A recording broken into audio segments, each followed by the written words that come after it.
I just want to share with you my experience with the water and chronic kidney disease. I will be 47 years old this month, and when I was 17, I was diagnosed with CKD. I had none of the predisposing factors usually seen in kidney disease patients. I was one of the 10% of the population who mystified doctors with this disease. I saw a nephrologist, and I remember sitting down with my mom and the doctor for a very serious talk about kidney transplants. And she told me that, without a doubt, I would need to be on dialysis at some point in my life. She couldn't tell me when. And after that, she even admitted me to the hospital for further testing. I had biopsies done, water deprivation testing, a whole slew of things. When I was 22 years old, I purchased my first machine off a chiropractor who was the distributor and from the gym that I worked out at.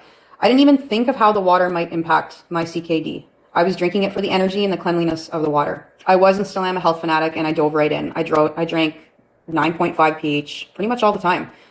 I remember I had to have my kidneys monitored annually, and at some point in my mid-20s, I went in for my regular blood work and urinalysis, and my disease was gone, completely gone. My blood work was normal. My nephrologist was absolutely stunned, had no idea why.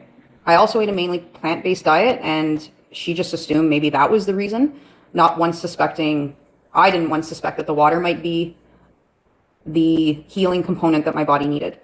I stopped monitoring my kidneys after that. And then back in 2022, just a few years back, I got another water filter to replace my machine. But this time it was just a high-end filter only that was recommended by my son's doctor. I realized a couple years later that that was a mistake. In late 2023, I was exhausted. I went to the doctor and I got my blood work done again. And I was in late stage 3 kidney disease, kind of borderlining onto stage 4. The only thing that changed in my entire lifestyle at that time during those years was my water. Absolutely nothing else changed. In the last year, I've used a lot of Chinese herbs and I've been able to succeed in healing the kidneys to a point. My last GRF reading was from May and it was stage 2. I am redoing my blood work in a couple of weeks. I've been drinking the water steady, a good gallon a day for 3 months now. I fully believe the water completely helped my kidneys. When I was in my 20s, there was absolutely nothing else that could have, just ended something that wasn't supposed to ever go away. I was told it was irreversible. So I'm very excited. I'm very excited to see what happens almost 25 years later when I redo my labs. But I'm feeling good and I feel really hopeful.